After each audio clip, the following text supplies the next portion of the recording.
त्यांना आता राज्यसभा न दिल्याने प्रचंड नाराज आहे, चर्चा आहे. तुमच्याकडे काय वाटतं?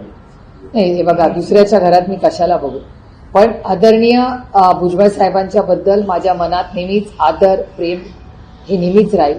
शून्यातून खूप मोठं विश्व त्यांनी उभं केलं आणि आदरणीय पवार साहेबांबरोबर अनेक वर्ष सुखदुःखात ते राहिलेले, त्याची जाणीव मला आयुष्यभर त्यांच्या ऋणात मी राहील. अर्थातच तुम्हाला जर वाटत असतं ते दुखावले असतील तर ह्याची मला खरंच काय माहिती नाही, पण ज्या आयुष्याच्या टप्प्यावर आदरणीय माननीय भुजबळ साहेब आहेत, त्यांनी जो एवढा मोठा त्याग केलाय, कष्ट केले, त्याच्यानंतर त्यांना जर दिल्लीला यायचं असेल तर त्याच्यात गैर काय?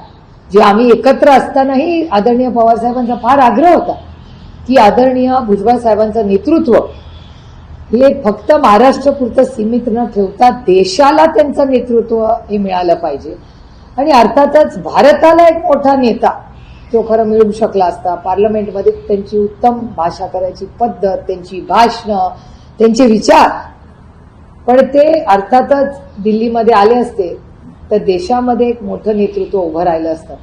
अर्थातच शेवटी त्यांच्या पक्षाचा प्रश्न आहे, त्याच्यामुळे मला काय त्यांच्या घरात काय चाललंय ह्याच्यात बघण्यात कुठलाही रस नाही. पण आदरणीय भुजबळ साहेबांबद्दल प्रेम आणि आस्था असल्यामुळे ते दिल्लीला आले असते तर मनापासून आनंद झाला असता, कारण का त्यांच्या भाषणांमधून आम्हाला काहीतरी नवीन शिकायला मिळालं असतं.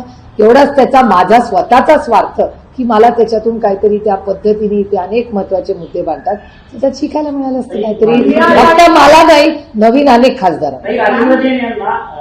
उमेदवारी जी आहे ती अजितदादांच्या पक्षाची